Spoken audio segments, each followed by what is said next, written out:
सुप्रभात बच्चों, पुनः आपका मेरे हिंदी चैनल हिंदी गुरु और गाइड डॉक्टर सिंह में स्वागत है।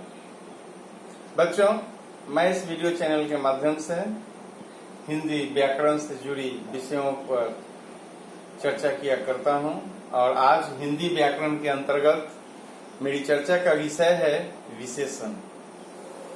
बच्चों, ये जानना जरूरी है कि विशेषण क्या है, क्योंकि जब तक व्याकरण के अंतर्गत विशेषण की स्थितियों को हम भली भांति नहीं जानेंगे, जब तक हम विशेषण से परिचित नहीं होंगे, फिर वाक्य में प्रयुक्त विशेषण का हमें ठीक से पता नहीं चल पाएगा कि आखिर ये पद क्या है और किस तरह ये वाक्य में प्रयुक्त होकर पद की विशेषता बता रहे हैं।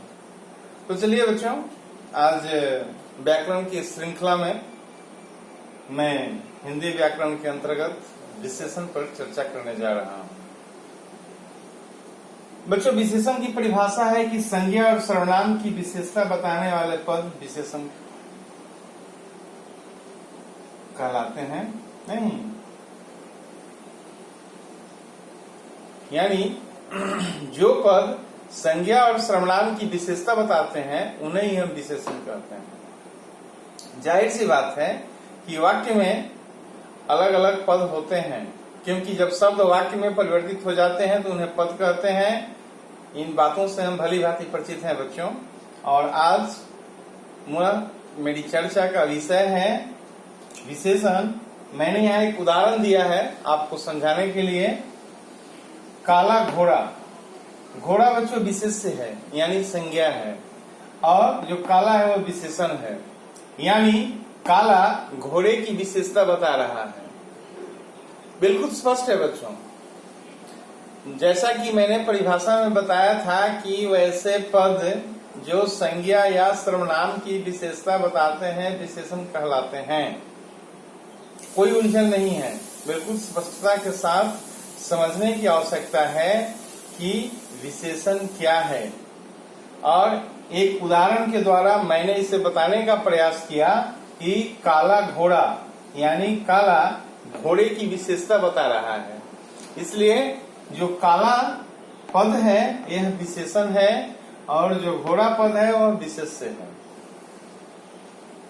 कहीं भी जब संज्ञा से पहले या संज्ञा के बाद विशेषण वैसे पद का प्रयोग होता है जो विशेषता बताने का काम करते हैं तो उन्हें विशेषण ही कहते हैं। तो इतनी सी चर्चा के उपरांत कि विशेषण क्या है भली भांति इसे हमने समझ लिया, जान लिया। उसके उपरांत हमारी चर्चा का जो विषय है वह है उद्देश्य विशेषण और विधेय विशेषण। यानी विशेषण का जो प्रयोग हुआ करता है वाक्य में वह या तो संज्ञा से पहले होता है या संज्ञा से बाद में होता है, या विशेष्य से पहले होता है या विशेष्य के बाद में होता है। इसलिए हमारी चर्चा में उन दोनों स्थितियों की समीक्षा की जाएगी कि विशेषण कब पहले आता है कब बाद में आता है। पहले आता है तो उसे क्या कहते हैं, बाद में आता है तो उसे क्या कहते हैं। दोनों ही स्थितियों पर हमारी चर्चा जारी रहेगी और उसे बहुत ही चतुराई के साथ हम समझने का प्रयास करेंगे ताकि कोई परेशानी न हो, कोई कठिनाई न हो। तो जैसा कि मैंने एक वाक्य लिखा है बच्चों कि चतुर बालक काम कर लेते हैं। यहाँ हम देख रहे हैं कि बालक विशेष्य है और चतुर विशेषण है। और इस तरह का जो प्रयोग होता है, यानी जब विशेष्य से पहले विशेषण आता है तो उसे हम उद्देश्य विशेषण कहते हैं। बिल्कुल स्पष्ट है बच्चों। मैंने अभी कहा कि विशेषण का प्रयोग विशेष्य से पहले भी हो सकता है, बाद में हो सकता है, और यहाँ दोनों स्थितियों की चर्चा की जा रही है।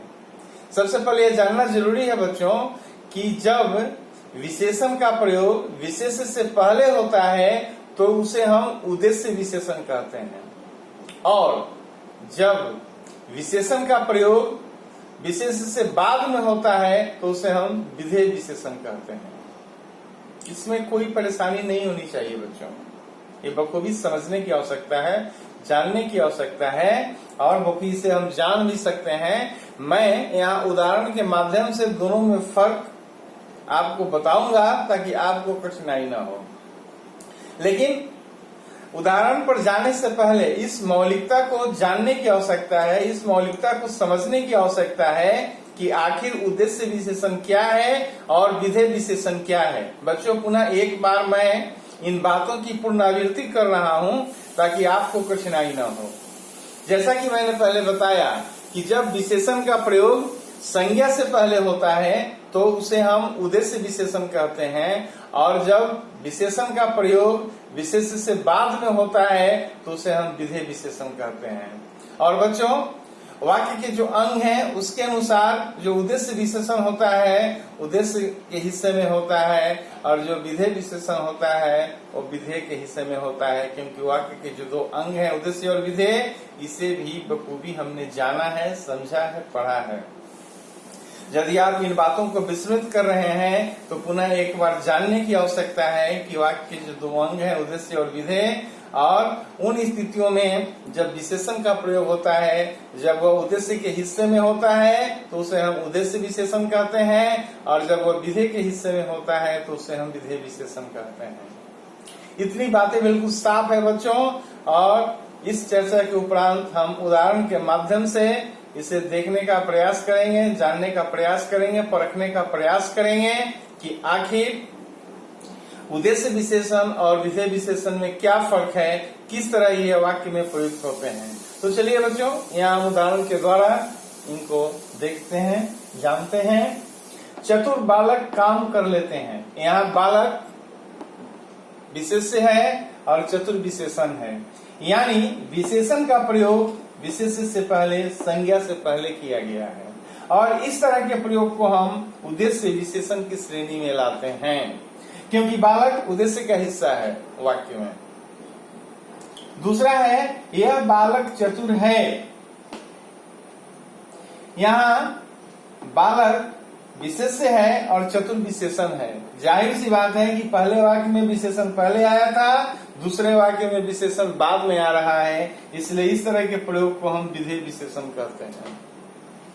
ये दोनों बातें साफ है बच्चों कि एक बार या यूं कहें कि जब विशेषण विशेष्य से पहले आता है, संज्ञा से पहले आता है, तो उसे हम उद्देश्य विशेषण कहते हैं, और जब विशेषण संज्ञा के बाद में आता है, विशेष्य के बाद में आता है, तो उन्हें हम विधेय विशेषण कहते हैं। इन दो पदों में, इन दो स्थितियों में आपको कोई कठिनाई नहीं होनी चाहिए, मैं उम्मीद करता हूं। और यदि कोई कठिनाई है भी तो आप कमेंट करके पूछ सकते हैं, मैं उस समस्या का समाधान करूंगा, मैं उसका जवाब दूंगा। अब इस चर्चा के आगे चलते हैं। विशेषण का एक और हिस्सा है जिसे हम प्रविशेषण के नाम से जानते हैं। प्रविशेषण, प्रविशेषण का अभिप्राय होता है बच्चों कि वैसे पद जो विशेषण की विशेषता बताते हैं, और जाहिर सी बात है कि वाक्य में कुछ ऐसे भी पद आते हैं जो विशेषण की विशेषता बताने के लिए प्रयुक्त किए जाते हैं, क्योंकि वाक्य का स्वरूप कुछ भी हो सकता है बच्चों। हम पहले से निर्धारित नहीं कर सकते कि वाक्य ऐसा ही होगा। ये लिखने वाले पर निर्भर करता है कि वह वाक्य किस तरह से लिख पाता है रचना के अनुसार।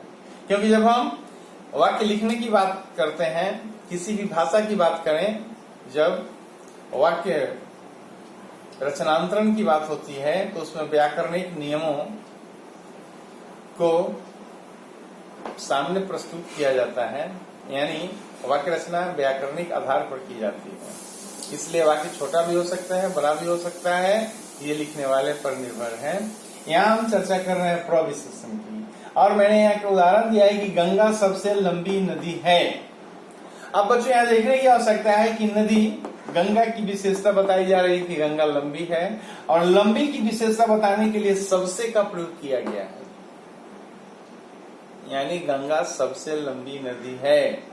ये जो सबसे पद है लंबी पद की विशेषता बता रहा है, इसलिए जो सबसे है इसे हम प्रविशेषण कहेंगे। क्योंकि प्रविशेषण की परिभाषा है वैसे पद जो विशेषण की विशेषता बताते हैं प्रविशेषण कहलाते हैं।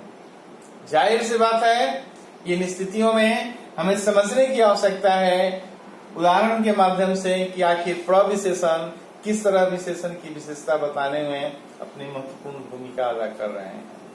बच्चों इस तरह के जो भी वाक्य होंगे जहां पर ये आपको देखने को मिले कि विशेषण की विशेषता बताने के लिए भी उसके आगे किसी न किसी पद का प्रयोग किया गया है तो उसे हम प्रविशेषण ही कहेंगे, विशेषण नहीं कहेंगे। तो प्रविशेषण और विशेषण इन दो स्थितियों को ठीक से जानने की आवश्यकता है, ठीक से समझने की आवश्यकता है ताकि कोई कठिनाई नहीं हो। हमारा उद्देश्य है कि विशेषण को हम ठीक से जाने, क्योंकि एक बार बच्चों हम जान जाएंगे जीवन पर्यंत हम नहीं भूल पाएंगे इसे, और बहुत ही आसान है विशेषण को समझना और हम अपने बच्चों को भावी पीढ़ी को भी बता सकते हैं कि विशेषण क्या है। इसलिए बड़े इत्मीनान से इसे समझने की आवश्यकता है, सुनने की आवश्यकता है, देखने की आवश्यकता है। अब उसके आगे चलते हैं बच्चों विशेषण के भेद। तो बच्चों विशेषण के मूलतः 4 भेद होते हैं। मैंने स्पष्टता के साथ बताया कि विशेषण के मूलतः 4 भेद होते हैं और वे हैं गुणवाचक विशेषण, संख्यावाचक विशेषण, परिमाणवाचक विशेषण और सार्वनामिक विशेषण। ये मुख्यतः 4 भेद हैं। अब एक एक कर हम इन भेदों की चर्चा भी करेंगे कि आखिर ये भेद क्या है और इनकी पहचान कैसे होगी। तो बच्चों सबसे पहले हम चर्चा कर रहे हैं गुणवाचक विशेषण की। नाम से स्पष्ट है गुणवाचक विशेषण, यानी यहाँ संज्ञा और सर्वनाम के गुण की चर्चा होती है। गुण के अंतर्गत अच्छे बुरे की बात होती है, अवगुण की बात होती है, अच्छाइयों की बात होती है। यानी जो गुण है व्यक्ति के, वस्तु के, उसकी चर्चा होती है और इन स्थितियों में हम उसे गुणवाचक विशेषण कहते हैं। जैसे उदाहरण के लिए बच्चों वह अच्छा लड़का है, ये जो अच्छा पद है लड़का पद की विशेषता बता रहा है, लड़के की अच्छाई से हमें परिचित करा रहा है। यानी लड़का कैसा है, अच्छा है, किसी का अच्छा होना उसका गुण है। और इस तरह यह जो पद है वह विशेषण है। तो बखूबी इस तरह का जो वाक्य में प्रयोग होगा हम जान जाएंगे, हम समझ लेंगे कि यह गुणवाचक विशेषण ही है, दूसरा कुछ नहीं है। उसके बाद है बच्चों संख्यावाचक विशेषण। जाहिर सी बात है नाम से स्पष्ट है संख्यावाचक, यानी इसमें संख्या का पता चलता है। लेकिन इसकी 2 स्थितियां हैं, कहीं संख्या का पता चल सकता है और कुछ वैसा भी उदाहरण आपके सामने आ सकता है जहां पर संख्या का पता नहीं चले। जैसे कि यहाँ लिखा गया है कि राम 10वीं कक्षा में पढ़ता है, मैदान में 10 बच्चे खेल रहे हैं। तो इस तरह से 10वीं कक्षा से पहले 10वीं का प्रयोग, या मैदान में 10 लड़के खेल रहे हैं, लड़के से पहले 10 का प्रयोग संख्या को दर्शा रहा है और यह संख्या बच्चों निर्धारित संख्या है। यानी संख्यावाचक विशेषण के अंतर्गत 2 स्थितियां आती है और वह है निश्चित संख्यावाचक और अनिश्चित संख्यावाचक। जैसे कहा जाए कि मैदान में कुछ बच्चे खेल रहे हैं, तो कुछ बच्चे यानी कितने बच्चे ये पता नहीं है, उनकी संख्या निश्चित नहीं है। वो 10 भी हो सकते हैं, 20 भी हो सकते हैं, 100 भी हो सकते हैं, 200 भी हो सकते हैं। तो जो इस तरह का वाक्य हमारे सामने आए जहां संख्या निश्चित न हो तो निश्चित रूप से हम उसे और निश्चित संख्यावाचक विशेषण के अंतर्गत रखेंगे, क्योंकि वहां पर संख्या निर्धारित नहीं की गई है। लेकिन जब संख्या निर्धारित की गई हो तो उसे हम निश्चित संख्यावाचक विशेषण के अंतर्गत रखेंगे। तो बिल्कुल स्पष्ट है बच्चों कि संख्यावाचक विशेषण के अंतर्गत ये जो 2 स्थितियां हैं, निश्चित संख्यावाचक और अनिश्चित संख्यावाचक, इन दोनों पर हमारी नजर होनी चाहिए, क्योंकि दोनों महत्वपूर्ण हैं। यदि सिर्फ संख्यावाचक की स्थिति हमारे पास हो और उसमें हम निश्चित संख्या की बात रखें और कुछ वैसे उदाहरण हमारे सामने आ गए जहां पर संख्या निर्धारित नहीं है, तो हमें ये समझने में थोड़ी परेशानी होगी। बेहतर है कि पहले से संख्यावाचक के अंतर्गत आने वाली दोनों स्थितियों पर हमारी नजर होनी चाहिए कि संख्यावाचक विशेषण के दो भेद मूलतः किए गए हैं, उसे हम उपभेद कहें, दो स्थितियां कहें, कुछ भी कह लें, जहां पर निश्चित संख्यावाचक और अनिश्चित संख्यावाचक जैसी स्थितियों का हम आकलन करते हैं। और जैसा कि मैंने उदाहरण दिया कि मैदान में 10 बच्चे खेल रहे हैं, मैदान में कुछ बच्चे खेल रहे हैं। बच्चे से पहले 10 निश्चित संख्यावाचक का बोध करा रहा है और कुछ बच्चे से पहले आकर के और निश्चित संख्यावाचक का बोध करा रहा है। उसके बाद है बच्चों परिमाणवाचक विशेषण। परिमाण यानी मात्रा का बोध कराना। यहां भी दो स्थितियां हो सकती हैं भी, निश्चित परिमाण और अनिश्चित परिमाण। कि जैसे कि मैंने उदाहरण दिया कि राम ने 3 किलो आलू खरीदे, तो आलू की मात्रा क्या है? 3 किलो, 3 केजी। यदि ये कहा जाए कि राम ने कुछ आलू खरीदे, यदि कुछ का प्रयोग किया जाए तो फिर हमें ये पता नहीं चलेगा कि कितने। तो आलू से पहले कुछ का प्रयोग अनिश्चित परिमाण की तरफ इशारा कर रहा है और आलू से पहले 3 किलो का प्रयोग निश्चित परिमाण की तरफ इशारा कर रहा है। तो ठीक उसी तरह जैसे हमने संख्यावाचक के अंतर्गत देखा कि उसकी दो स्थितियां हैं, निश्चित संख्यावाचक और अनिश्चित संख्यावाचक, ठीक उसी परिप्रेक्ष्य में यहाँ भी देखने की आवश्यकता है। परिमाणवाचक के अंतर्गत भी दो स्थितियां हैं, निश्चित परिमाण और अनिश्चित परिमाण। बच्चों, जो निश्चित परिमाण होता है वह निश्चित मात्रा का बोध कराता है और जो अनिश्चित परिमाण होता है उसमें मात्रा निश्चित नहीं रहती, नियत नहीं रहती। यही फर्क है दोनों में। लेकिन ये दोनों संज्ञा से पहले आकर के मात्रा का बोध कराते हैं, क्योंकि ये विशेषण के रूप में प्रयुक्त होते हैं और जाहिर सी बात है कि इनका मकसद है संज्ञा की विशेषता बताना, विशेषण की विशेषता बताना। तो बच्चों, हमने 3 भेदों को देखा, गुणवाचक विशेषण, संख्यावाचक विशेषण, परिमाणवाचक विशेषण, और तीनों का मैंने उदाहरण भी दिया ताकि आपको कोई कठिनाई न हो, आप बखूबी समझ जाएं। और जो अंतिम भेद है बच्चों वह है सार्वनामिक विशेषण। यानी कभी कभी सर्वनाम भी विशेषण का काम करते हैं।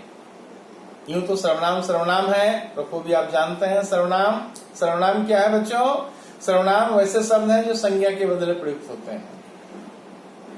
बखूबी आप जानते हैं, इसमें बताने की कोई खास आवश्यकता नहीं है, लेकिन चूंकि यहाँ चर्चा हो रही है इसलिए मैंने इसकी चर्चा की। तो जब हम ये जानते हैं कि सर्वनाम संज्ञा के बदले प्रयुक्त होते हैं, उन्हें सर्वनाम कहते हैं। लेकिन कभी कभी सर्वनाम पद भी संज्ञा से पहले आकर विशेषण की भूमिका अदा करते हैं।